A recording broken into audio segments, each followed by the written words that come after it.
Assalamualaikum warahmatullahi wabarakatuh. Alhamdulillahirabbil alamin. Wassalatu wassalamu ala asrofil anbiya'i wal mursalin Sayyidina Muhammadin wa ala alihi wa sahbihi ajmain, amma ba'du. Alhamdulillah sahabat-sahabat, kita ketemu lagi pada kajian kali ini dalam kondisi sehat walafiat tanpa kurang satu apapun, dan semoga kita tetap berada dalam lindungan Allah. Amin amin amin ya rabbal alamin. Sahabat-sahabat, kajian kita kali ini sudah memasuki kajian tentang ontologi. Sebelumnya kita membahas tentang teori kebenaran, sebelumnya kita sudah membahas tentang epistemologi, sekarang kita membahas tentang ontologi dalam pertemuan kali ini.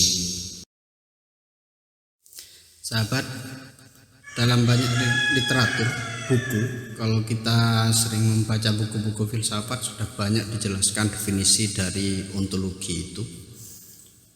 Ontologi itu berasal dari bahasa Yunani yang terdiri dari dua kata. Yang pertama adalah ontos, yang kedua adalah logos. Ontos itu bermakna wujud atau being, atau selalu diartikan sebagai hakikat oleh orang, dan logos yang artinya ilmu. Jadi ontologi itu berarti ilmu tentang wujud atau tentang hakikat kenyataan. Apa hakikatnya, apa wujudnya, itu yang harus kita temukan. Pengertian seperti ini ditopang oleh pendapat dari Rouns yang mengatakan bahwa ontologi adalah teori tentang wujud, sedangkan Van Cliff Morris itu mengatakan ontologi adalah teori tentang kenyataan.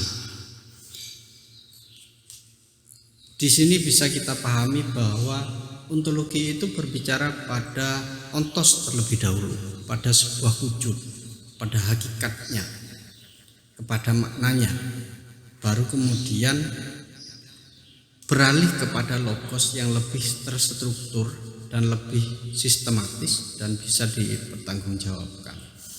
Jadi kalau kita masuk dalam kajian ontologi ini, kita akan berbicara pada persoalan-persoalan wujud yang sudah terstruktur secara ilmu pengetahuan. Di sini yang banyak menjadi perbincangan, karena ontologi itu pasti masuk kepada seluruh ilmu pengetahuan. Tidak ada satupun ilmu pengetahuan yang tidak memiliki ontologi. Semuanya memiliki ontologi. Kalau ada ilmu pengetahuan yang tidak memiliki ontologi, berarti ilmu pengetahuan itu tidak memiliki objek kajian. Kalau tidak memiliki objek kajian, ini yang kemudian menciptakan pemahaman-pemahaman yang berbeda, menimbulkan perdebatan, menimbulkan konflik, dan lain sebagainya. Jadi pembahasan ontologi pasti dipahami oleh seluruh ilmuwan. Ilmuwan apapun pasti akan berbicara tentang objek yang dikaji. Jadi kalau kita akan berbicara tentang ontologi, misalnya ontologi HP apa? Ontologi HP itu adalah alat komunikasi. Alat komunikasi itu, alat sendiri itu menjadi simbol dari komunikasi, sehingga kemudian ontologi HP itu adalah alat komunikasi dan juga menjadi simbol dari komunikasi itu sendiri. Kalau kita berkumpul dengan orang-orang ilmuwan atau kita selalu membaca buku, banyak bahasa atau istilah ontologi itu selalu ditulis sama dengan metafisika atau garis miring ontologi, garis miring metafisika, selalu disamakan. Kenapa kemudian orang-orang menulis atau menyamakan istilah ontologi dengan metafisika?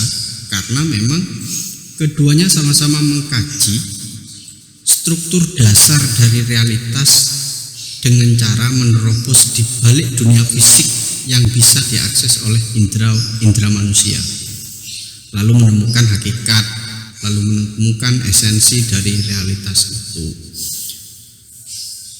Mengkaji sesuatu yang berada di balik indera kita, mengkaji sesuatu yang berada di sesuatu yang tidak terlihat, sesuatu yang tidak pernah bisa diraba, sesuatu yang tidak bersentuhan dengan alam fisik kita, itu adalah kajian-kajian ontologis dan juga kajian-kajian metafisika. Sekalipun orang-orang selalu mengaitkan baik metafisika itu adalah sesuatu yang gaib.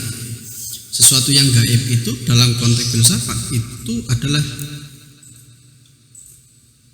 sesuatu yang tidak pernah bersentuhan dengan alam fisik kita, berada di luar jangkauan indera manusia.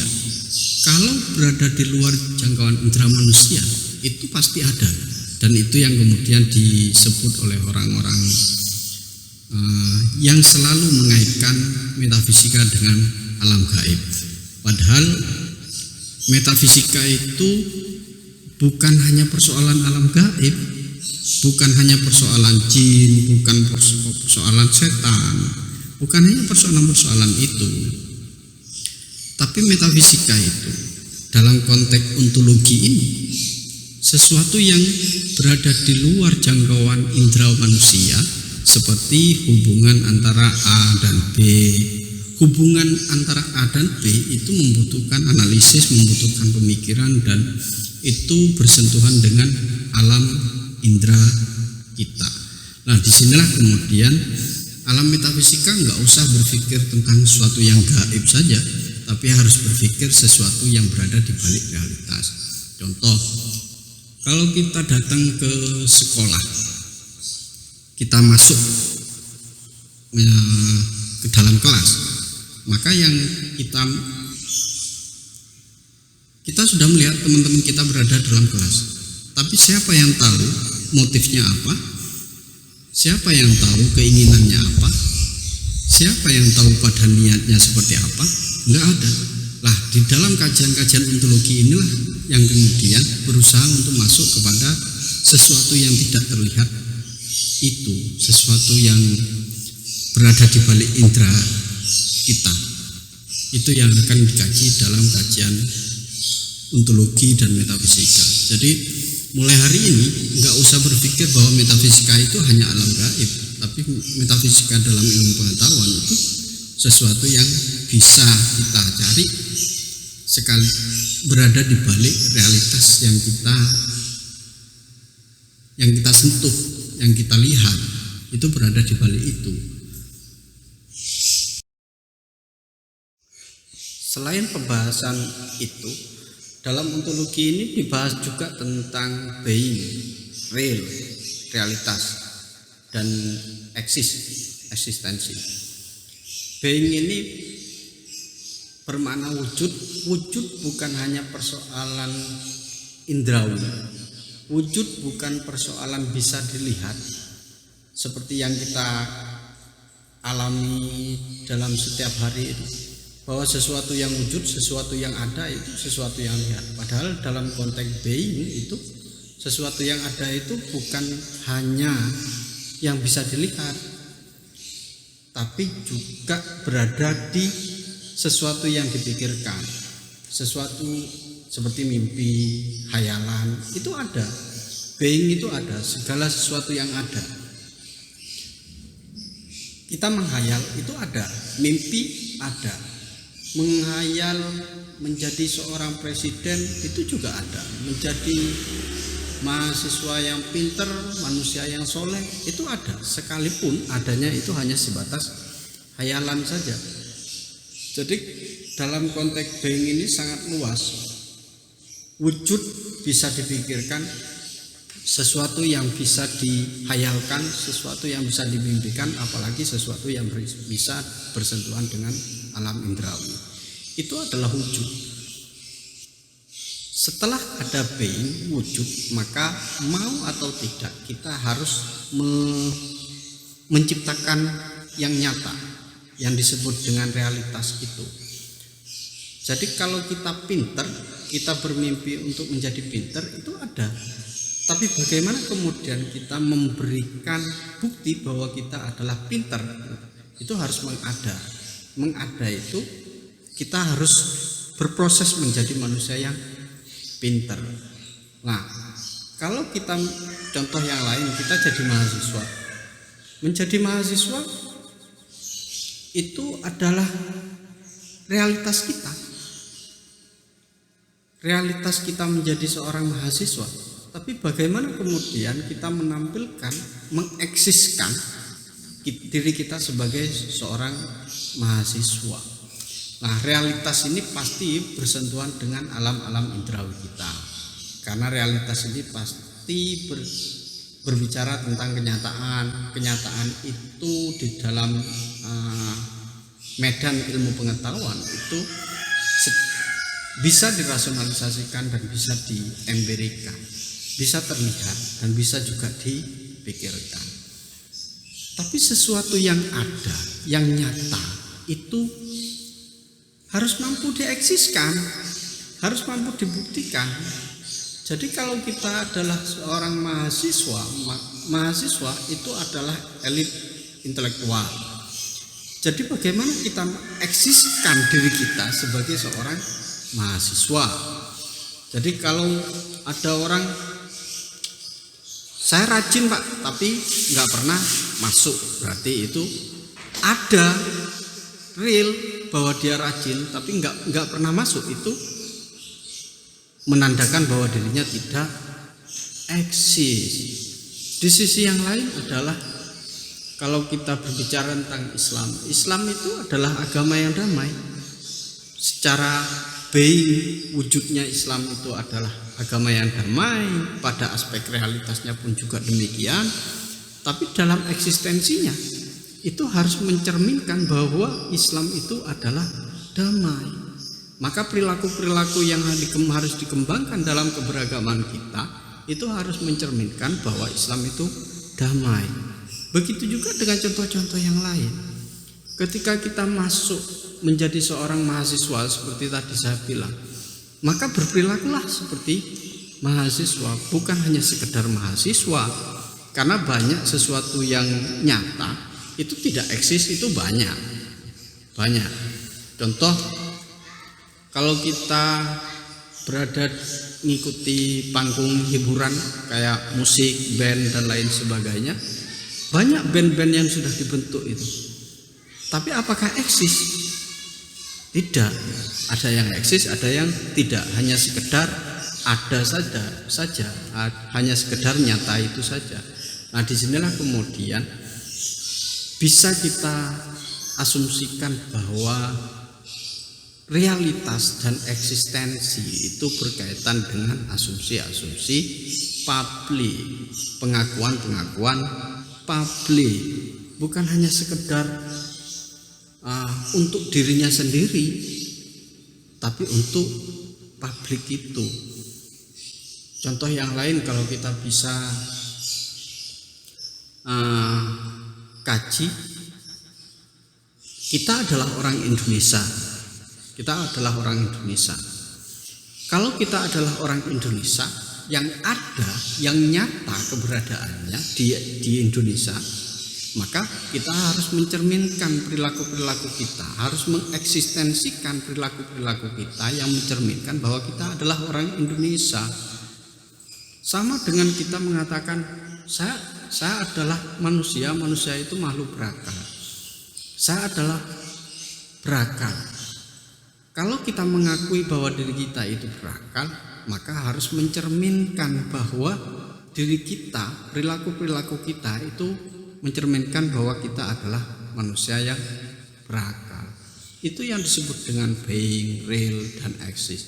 Being selalu berbicara tentang persoalan wujud yang bisa sifatnya pribadi, itu bisa.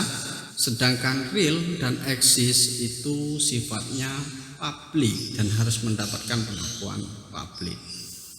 Sama dengan Anda kalau ngomong, saya adalah orang cantik, Siapa yang ngakui? Apakah publik kemudian mengakui bahwa dirinya cantik? Kalau hanya diakui oleh dirinya sendiri, berarti hanya wujud being saja, hanya realitasnya saja, tapi tidak mengeksiskan dirinya sebagai orang yang cantik.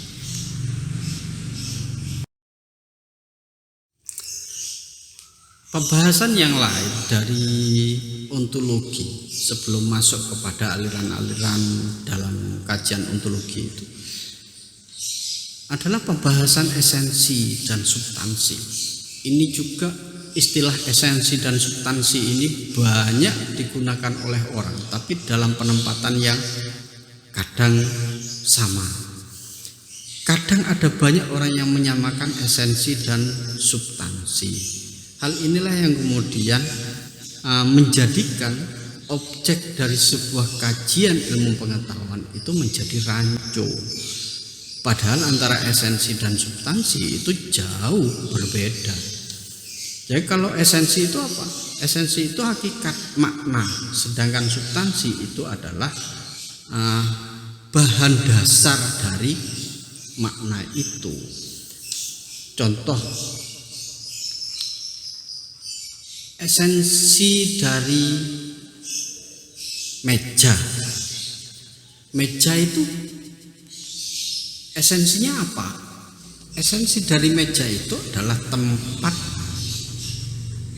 naruh barang. Katakan itu. Meja itu esensinya tempat naruh barang. Substansinya apa? Substansinya adalah kayu yang membentuk meja itu sendiri. Jadi substansi ini lebih kepada wadah dari esensi itu. Sedangkan kalau kita berbicara kepada warnanya apa meja itu, tingginya berapa, diameter berapa, maka ini sudah aksidensi atau pembahasan tambahan terhadap substansi itu sendiri. Nah, di sini yang harus kita perhatikan adalah esensi itu lebih kepada maknawi, kepada maknanya, sedangkan substansi itu lebih kepada wadahnya. Ada juga selain esensi dan substansi itu ada yang disebut dengan aksidensi. Aksidensi itu adalah sifatnya keterangan, karena pembahasan aksidensi lebih kepada data-data sekunder, hanya keterangan-keterangan penyempurna dari substansi-substansi yang kita bahas itu. Jadi itu kalau kita harus mampu membedakan penggunaan dan pemakaian istilah esensi dan substansi. Yang perlu ditegaskan lagi bahwa esensi itu lebih sifatnya makna, sedangkan substansi itu sifatnya pada wadah daripada makna itu sendiri. Saya kira itu pengantar dari ontologi, pembahasan ontologi. Nanti kita akan bahas lebih jauh tentang ontologi ini, karena masuk pada aliran-aliran baik ontologi materialisme maupun ontologi dualisme. Itu kita akan bahas setelah pertemuan ini. Sebelum kita tutup, mari kita membaca sholawat hasbi bersama-sama. Hasbi Rabbi Jalallah ma fi qalbi ghairullah Nur Muhammad sallallahu la ilaha illallah.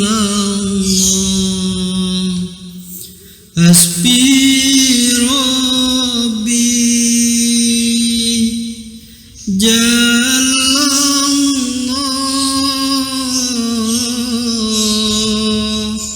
ma fi qalbi ghairullah Nur Muhammad